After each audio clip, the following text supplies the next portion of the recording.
প্রিয় শিক্ষার্থী বন্ধুরা, এখন আমরা এই বলের ত্রিভুজ সূত্র এবং বহুভুজ সূত্র অর্থাৎ লেখচিত্র পদ্ধতির দুইটা পদ্ধতি আলোচনা করব। একটাকে বলা হয় বলের ত্রিভুজ সূত্র পরিবর্তন করে। তো চিত্রটা এখানে লক্ষ্য করো যে আমাদের ও বিন্দুতে ক্রিয়াশীল তিনটা বল পি কিউ আর সাম্যাবস্থা সৃষ্টি করেছে। এদেরকে আমরা যদি ত্রিভুজের সূত্রে নিয়ে দিতে পারি, ত্রিভুজে নিয়ে যাই, তাহলে কি হবে? এদের দ্বারা অর্থাৎ এদের তিনটা বল একটা ত্রিভুজের তিনটা বাহু বরাবর একই ক্রমে একই দিকে এর নির্দেশ করবে। অর্থাৎ যদি এটা আমার তিনটা বল হয় তাহলে কেমন হবে? ত্রিভুজ সূত্র পরিবর্তন করলে মনে করো একটা ত্রিভুজ বরাবর যদি পি বল ক্রিয়া করে, এটা হচ্ছে আমার পি বল।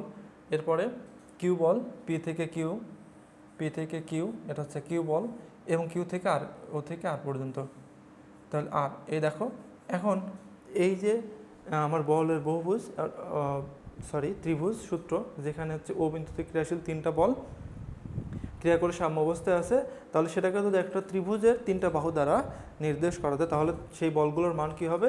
একই দিকে একই ক্রমে থাকবে। দেখো একই ক্রমে আছে, এইদিকে দেখো এটা পি বরাবর, এটা কিউ বরাবর, এটা আর বরাবর, এটা হচ্ছে একই ক্রমে একদম সার্কুলারটি ঘুরতেছে একই দিকে। এটা হচ্ছে আমাদের ত্রিভুজ সূত্রটা।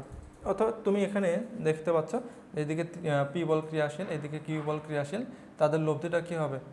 এদিকে আসতেছে। এই বলগুলোকে যদি আবার এইদিকে ক্রিয়াশীল করে দেখাও, যে এটা হচ্ছে কিউ বল আগে আঁকো, তারপরে তুমি পি বলটা আঁকো, তাহলে আর বলটা কোন দিকে আসবে? এই দিকে আসবে।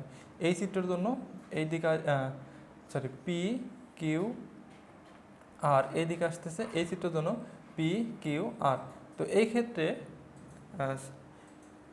ক্ষেত্রে তুমি লক্ষ্য করে দেখো আমাদের যে লব্ধিটা, এই বাহুটা হবে এ থেকে সি পর্যন্ত কি হবে? এই বলসময়ের লব্ধি। তাহলে এটা একটা সামান্তরিক সূত্র উৎপন্ন করছে, যেখান থেকে আমরা জানি যে পি কিউ বল ক্রিয়া করলে তাদের লব্ধি হয় আর। এই যে কর্ণটা, সামান্তরিক কর্ণ বরাবর ক্রিয়া করে হচ্ছে বলদের লব্ধি। অর্থাৎ এদিকে যদি পি বল ক্রিয়া করো, এদিকে যদি কিউ বল ক্রিয়া করো, তাদের লব্ধি যাবে আর বরাবর। তো এটা দেখো আমাদের এই সামান্তরিক সূত্র থেকে আমরা কি জানি যে এটা যদি লব্ধি হয়, এটাকে আমি যদি চেঞ্জ করে দিই বলের তিন বল নীতি অনুযায়ী, তারা কি হয়ে যাচ্ছে? সাম্যাবস্থা হয়ে যাচ্ছে। এটাই হচ্ছে আমাদের ত্রিভুজ সূত্র পরিবর্তন করে প্রমাণ রূপটা। মূলত তুমি এইটুকু যদি ভালোভাবে লিখে বোঝাইতে পারো তাহলে হয়ে যাবে। এখানে একটা বলের বহুভুজ সূত্র পরিবর্তন, পাঁচটা বাহু প্রত্যেকের মধ্যবর্তী কোণ 72 ডিগ্রি।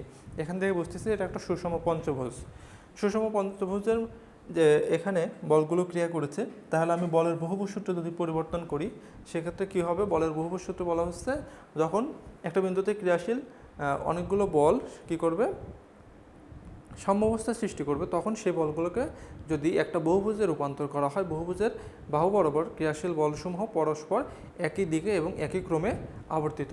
যেমন এই বলগুলোকে যদি তুমি ড্র করো, এটা হচ্ছে প্রথমে পি বল আঁকো, এটা হচ্ছে পি বল, তারপরে কিউ আঁকো, এটা হচ্ছে পি কিউ, এরপর আর এইদিকে, এখান থেকে এইদিকে আর, এরপরে এস নিচের দিকে, এস নিচের দিকে, টি এইদিকে।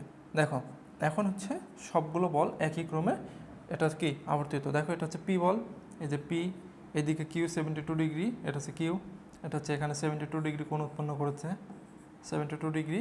এরপরে আর, এটার সাথে এই বলটাকে বর্ধিত করে দাও, তাহলে এখানে 72 ডিগ্রি কোণ হবে, এটা হবে আর। একইভাবে এটা এস এবং এটা টি। তো এইভাবে একটা সুষম পঞ্চভুজের মাধ্যমে এই পাঁচটা বলকে কি করা হয়েছে? প্রকাশ করা হয়েছে। তবে এই পাঁচটা বলের মধ্যে যে কোনো চারটা বলে যদি তোমাকে লব্ধি বের করতে বলা হয় তাহলে কি হবে?